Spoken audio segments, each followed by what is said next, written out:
introduce Scott this morning. Can an ancient Chinese teaching about natural elements have relevance and impact your lives in 2011? Scott Whitten will describe to us how the natural elements play a role in his life and how this knowledge can provide insight into our daily living. As Southern California native, Scott has been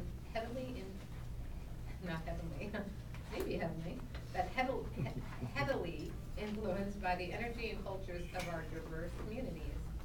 We all interact with these elements in some way every day without usually taking a moment to consider them and their effects on our daily lives.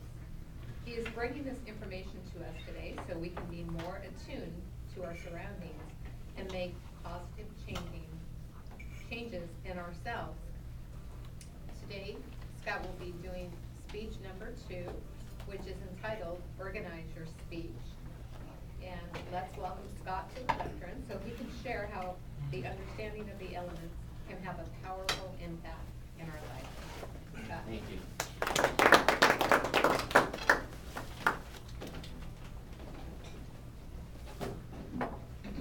Well, good morning, everybody. Good morning. I want to thank you all for giving me the opportunity to share with you a little bit about myself and the natural elements. A show of hands.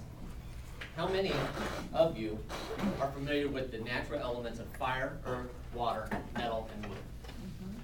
Great. Great. The natural elements have been defined differently by many cultures to help us understand their function, but that goes, the actual elements themselves are more than just a definition. The traditional Chinese definition of the elements is as a source of energy, in flux, and interacting with each other at all times. Today, I will use a spin on that definition on how these elements are part of my life. First off, the element of fire. Fire is huge. Fire means passion. I have a passion for helping others. And that can be small things. Helping a neighbor walk a dog, a friend, moving a piece of furniture, or getting something off a tall shelf for the vertically challenged. But also it's the larger things. Being involved in a little bit of community activism, causes that I believe in, donating money, running a race, those things I'm passionate about. The next element is the element of earth. We're all part of this earth.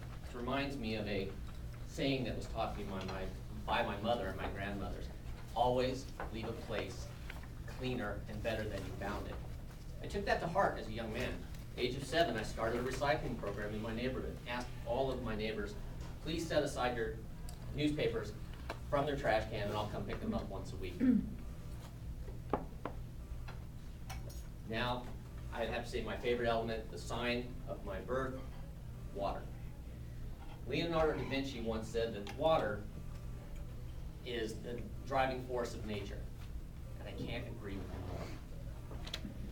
more. I was born in February. In astrology, that makes me a Pisces. This water element is symbolized by the 2 fish. Water to me symbolizes to me peace and tranquility and a connection to the larger world around me. As a longtime surfer, some of my most peaceful moments have been sitting on a surfboard in the middle of the Pacific Ocean. I'm also a tropical fish hobbyist. Started my first business at 16. I cleaned fish tanks and set up ponds. The element of metal.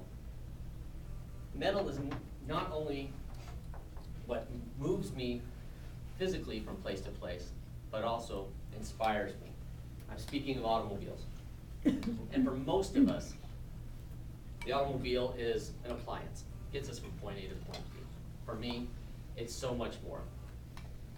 Pointing back, one of my first sounds as an infant was a car sound.